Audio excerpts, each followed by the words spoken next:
before you do anything else right now, I want you to stop, put down whatever you are holding, take a breath, and look at your thumb. Look at the base of your thumbnail, where the nail meets the skin. Do you see it? That small white crescent, pale and quiet, sitting at the root of your thumbnail like a little moon, resting in the dark. Some of you have it clearly. Some of you have to look more carefully. But if it is there, even faintly, I want you to hear what I am about to say with your whole heart, because this is not a coincidence, and it is not a small thing. My name is Rabbi Shoshana, and for more than 60 years I have walked this path. I have studied Torah since I was a young girl sitting beside my father in our home in Jerusalem, and I have spent decades learning the Zohar, the Kabbalah, the sacred teachings that the sages of Israel preserved for us across thousands of years, not as museum pieces but as living wisdom, as breathing light that speaks directly to the circumstances of our lives today. And what I want to tell you today, from everything I have learned and witnessed and prayed over in those 60 years, is this: that small mark on your thumb is a sign, not a sign from crystals, not a sign from Eastern mysticism or New Age philosophy, but a sign that our tradition has understood and spoken about for millennia, rooted in the deepest teachings of Jewish mystical wisdom. Stay with me until the end of this video. I have prepared something for you at the close of our time together that I want to give you personally, something I have never shared quite this way before. But first let me tell you what our sages actually teach about the moon, about the body, and about the extraordinary spiritual significance of what you may be carrying on your hand right now. In the Torah, the moon is not simply a celestial body. From the very first chapter of Bereshit, the book of Genesis, it appears charged with spiritual meaning. The Torah tells us that God created the two great lights, the greater light to rule the day and the lesser light to rule the night. But the Midrash asks a profound question: why, if both luminaries were originally created equal, did the moon become smaller? The answer is one of the most quietly revolutionary ideas in all of Jewish thought. The moon accepted a diminishment in order to fulfill a higher purpose, and in that acceptance it was promised something extraordinary: renewal. Every month the moon disappears almost entirely from the sky, and then it comes back. The Kabbalists teach that this cycle is not just an astronomical fact, it is a spiritual teaching written into the fabric of creation, about how divine light works in the world, about how souls carry that light, and about what it means to bear the mark of the moon on your body. The first thing I need you to understand is what the Zohar teaches about the human body. The Zohar, which is the foundational text of Kabbalistic wisdom, teaches that the physical body is not separate from the spiritual world. It is a microcosm of the entire universe. Every part of the body corresponds to something in the higher spiritual realms. The hands, in particular, are given enormous significance in Jewish mystical teaching. When we raise our hands in prayer, when the Kohanim, the priests, spread their fingers in the priestly blessing, when a person places their hands on the head of another to transmit blessing, the hands are understood to be channels. They are the place where the inner world of the person meets the outer world, where the spiritual energy of a soul finds its expression in action, and the thumbs hold a special place even within the hands. In Hebrew, the thumb is called the bohan, and it is the only finger that stands apart from the others, that moves independently, that can touch each of the other fingers. The Zohar makes note of this uniqueness.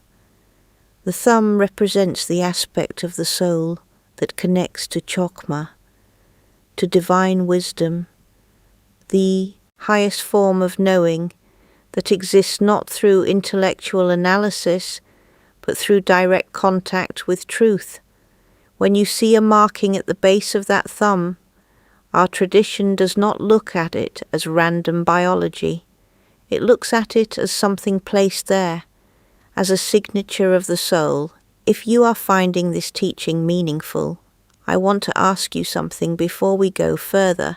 Subscribe to this channel right now by pressing that button below this video, because what I share here is not general spiritual content.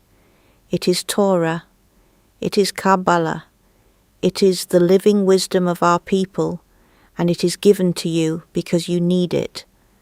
There are thousands of people who come here week after week and tell me that something they heard in this space changed the direction of their life. I want that for you too. Subscribe and make sure you never miss a teaching. Now let me tell you what that half moon at the base of your thumbnail actually signifies according to the Kabbalistic understanding of the body and the soul.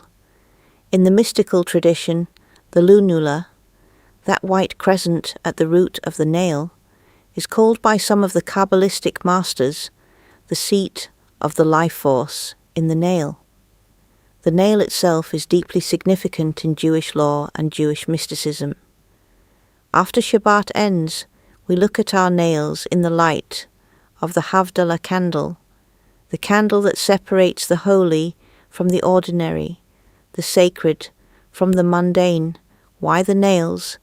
Because the nails represent the boundary between the inside and the outside, between what is protected and what is exposed. They are the outermost edge of the living body, and that crescent at their root, that little half moon, is the point of emergence.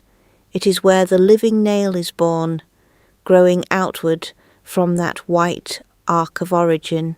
The Kabbalists see this, and they see a mirror of something they speak about constantly throughout the Zohar and the Tanya, the concept of the Tzelem, the divine image in which each human being is formed.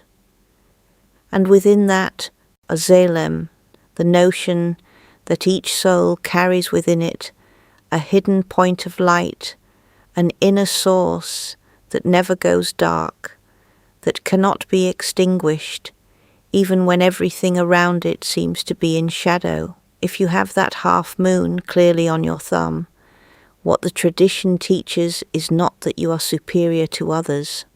I want to say this clearly, because Jewish mysticism is not about spiritual pride. The Torah teaches that all of us were created in the image of God, and that means every single human being carries infinite worth. But the Kabbalists also teach that souls come into this world with different configurations, different spiritual inheritances, different sensitivities. And one of the things that marks a certain kind of soul, a soul that the Zohar calls a neshama yesod, a foundational soul, is an unusual capacity for what our tradition calls bina, which means deep understanding, the kind of understanding that does not just gather information, but actually penetrates to the heart of things. These are souls that feel deeply. They perceive what others miss. They sense the truth in a room before a single word is spoken. They carry an awareness of the unseen world that others may find strange or overwhelming, but which, when properly channeled and developed, becomes one of the most powerful forces for good that a human being can bring into the world.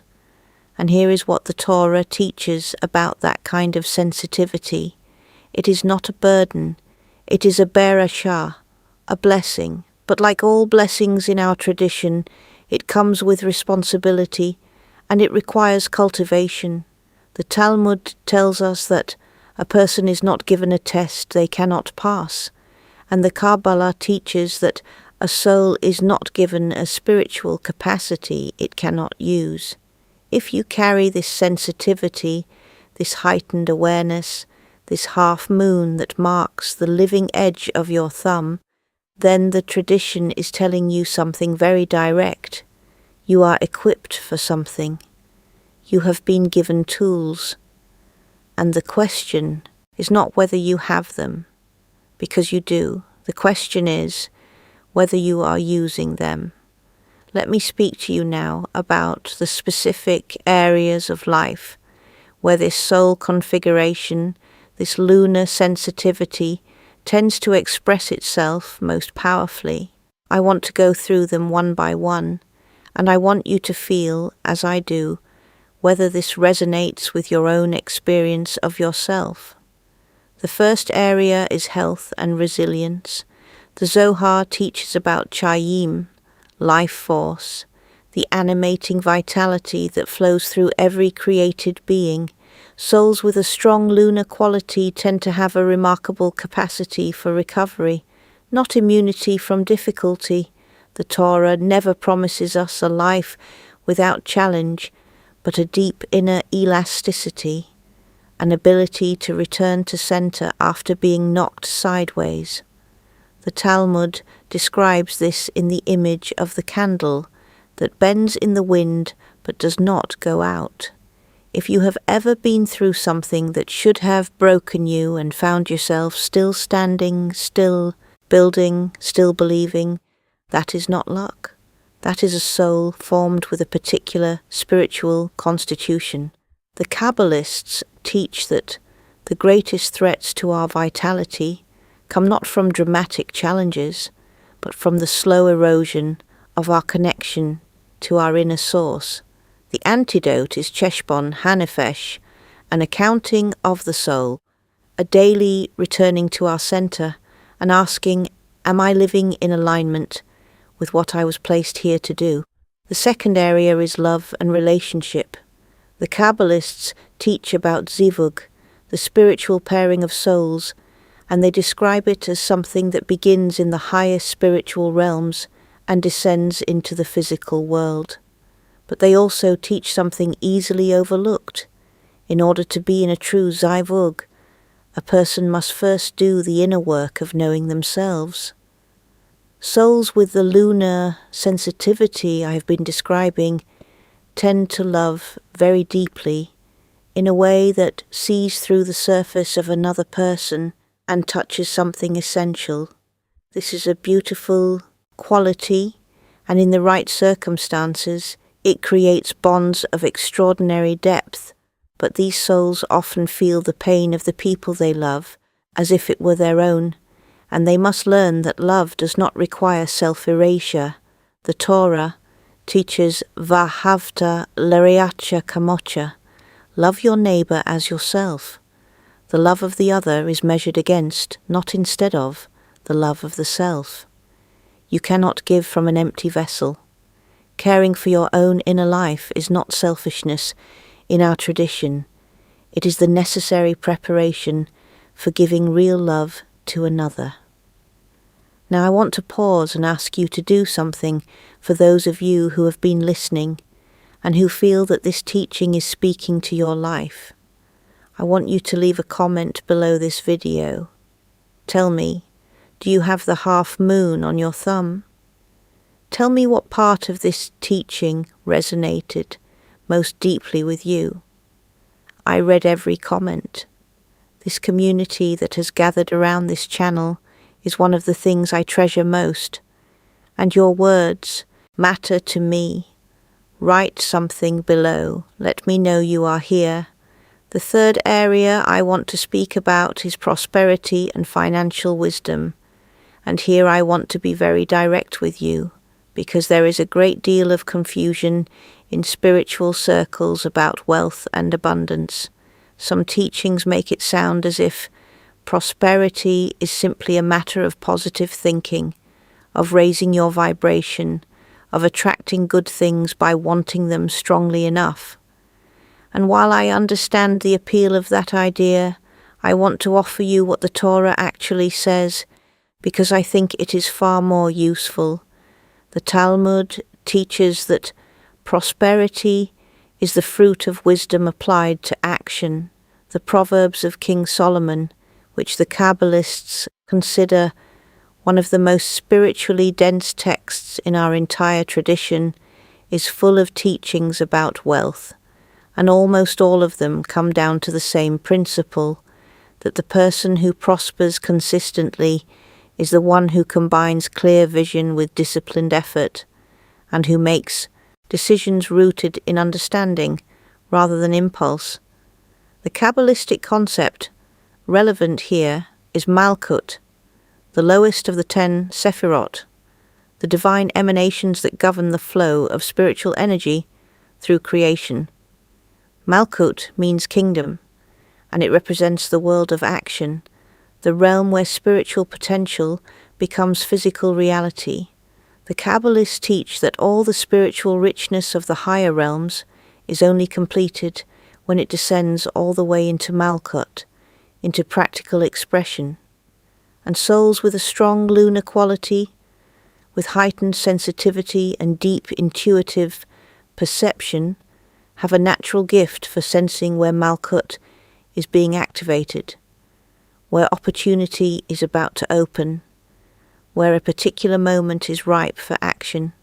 The half moon, our sages teach, is the symbol of this capacity for sensing the turning of cycles, for knowing when something is beginning and when something is ending, and for positioning oneself accordingly.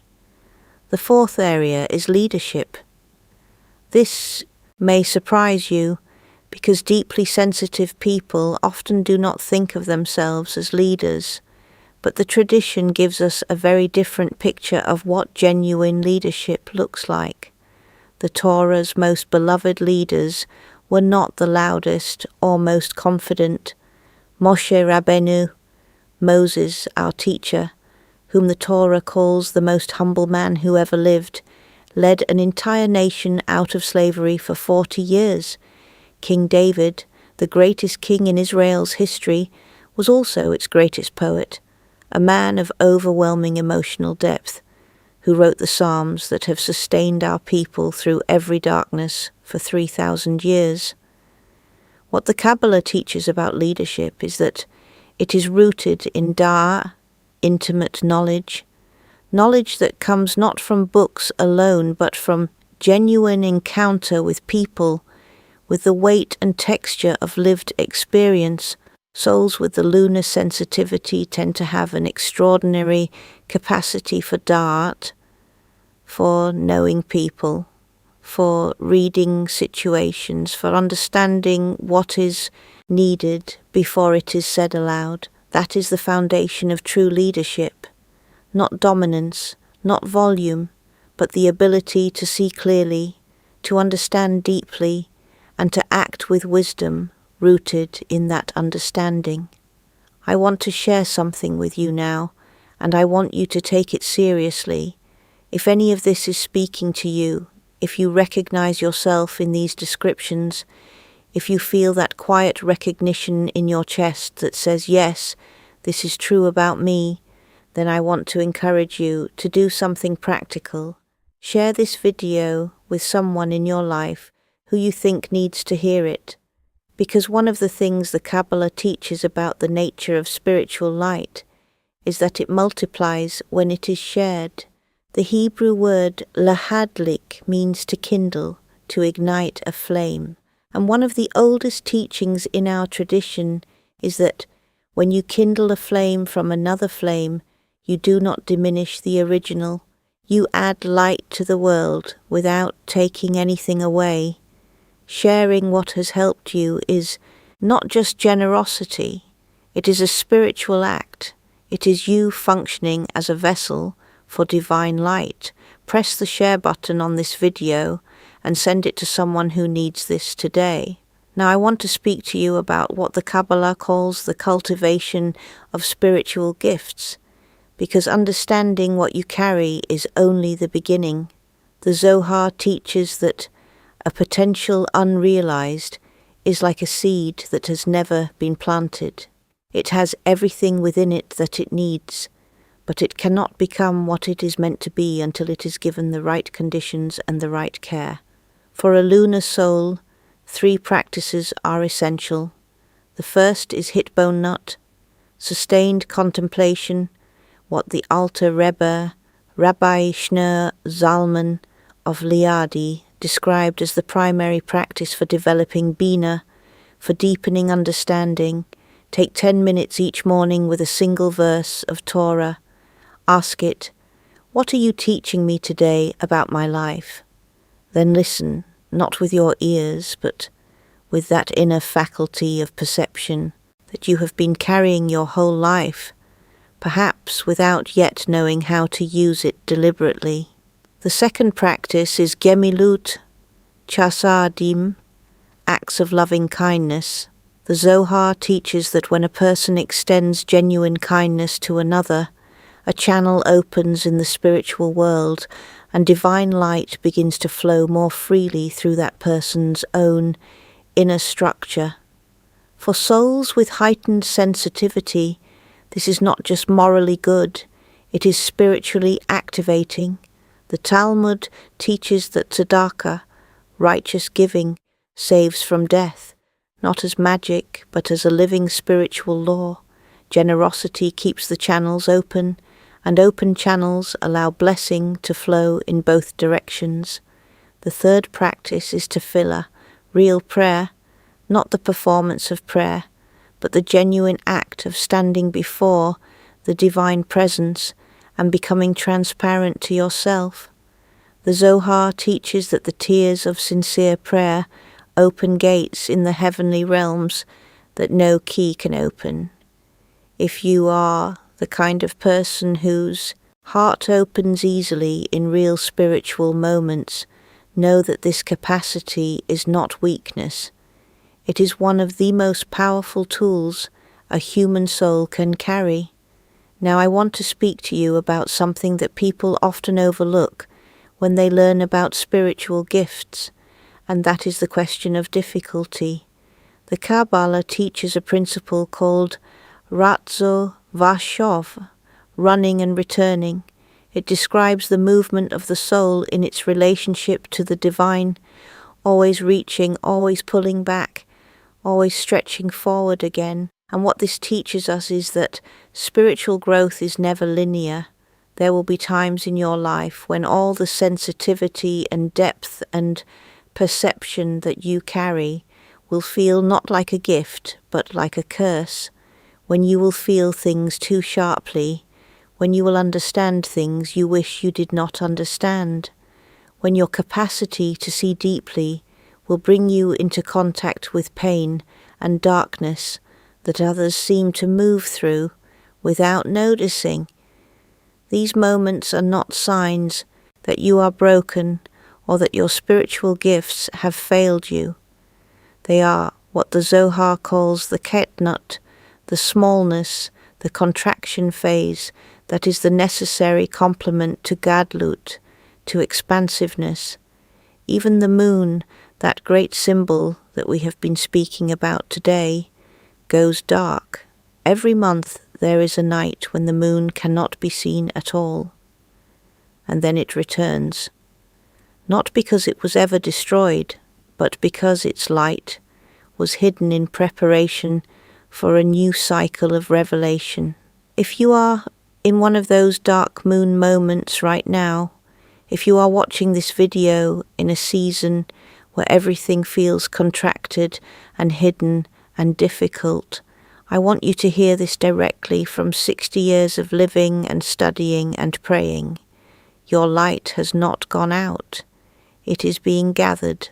The Kabbalists teach that the greatest spiritual growth often happens in the moments of greatest darkness, because it is in those moments that the soul reaches deepest into its own hidden resources and finds something it did not know it had.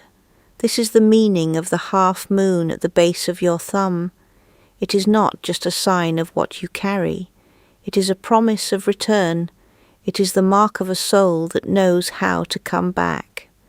I want to say something now to those of you who have been watching this channel for a long time, who have been learning with me week after week and carrying these teachings into your daily lives.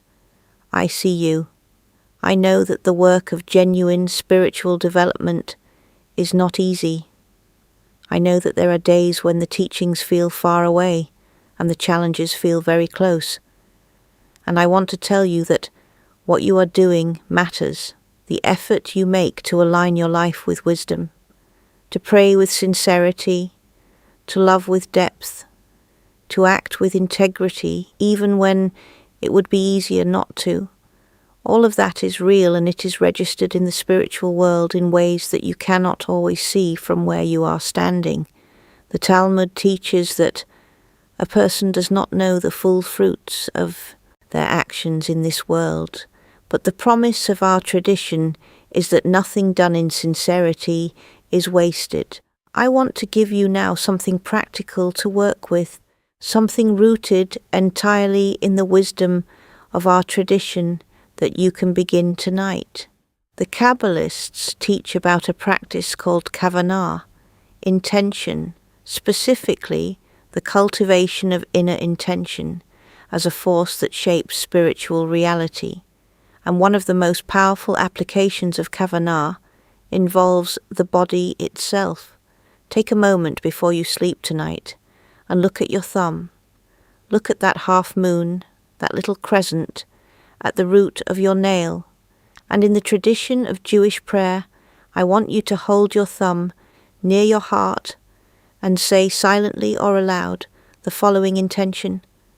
Say, Ribono Shel Olam, Master of the Universe, I recognize that I carry a soul formed in your image and given gifts I am only beginning to understand. Tonight, I return all of those gifts to their source. I ask that you show me, in my dreams and in my waking hours, how to use what you have given me in the way that serves your purpose. V'yit Gadal V'yit Kadash. May your name be magnified and sanctified through whatever good I am able to bring into this world. This is not a magical formula. It is an act of sincere intention, of returning the soul to its source before sleep, which is itself described in Jewish tradition as 1/60th of the experience of eternity. And when you wake in the morning, look again at your thumb. Let that small crescent be the first thing that reminds you of what you are and what you are capable of. Make it an anchor, a daily sign that you are not moving through this world empty-handed. There is one more thing I want to say before I close, and it is perhaps the most important. Everything I have spoken about today, the sensitivity, the depth, the capacity for love and leadership and wisdom, none of it belongs to you alone. The Kabbalah teaches that every gift of the soul is given not for the benefit of the individual alone, but for the sake of Tikkun Olam, the repair and restoration of the world. This is the framework within which all of Jewish mystical teaching makes sense. We are not here to accumulate spiritual experiences. We are not here to achieve personal enlightenment at the expense of our responsibilities to others and to our community. We are here, each of us, to play a specific part in the healing of a broken world. And the gifts you carry, the sensitivity, the perception, the capacity for deep love and genuine wisdom, these are your tools for that healing. Use them. Do not hoard them out of fear. Do not hide them out of false modesty. Do not let the difficulty of the path convince you that the destination is not worth reaching. The half moon on your thumb is a small thing, but it is a real thing, and it is whispering to you something that our tradition has known for thousands of years. You are not placed here by accident. You are not given what you carry by accident, and the life you are living with all its complexity and beauty and pain and possibility, is not happening to you. You are happening to it. Go and be what you are made to be. May the Blessed Holy One guide every step of your path, and may your light, that quiet half-moon light that lives at the root of who you are, find its full expression in everything you do. Shabbat Shalom. And until next time, I am Rabbi Shoshana, and I love you.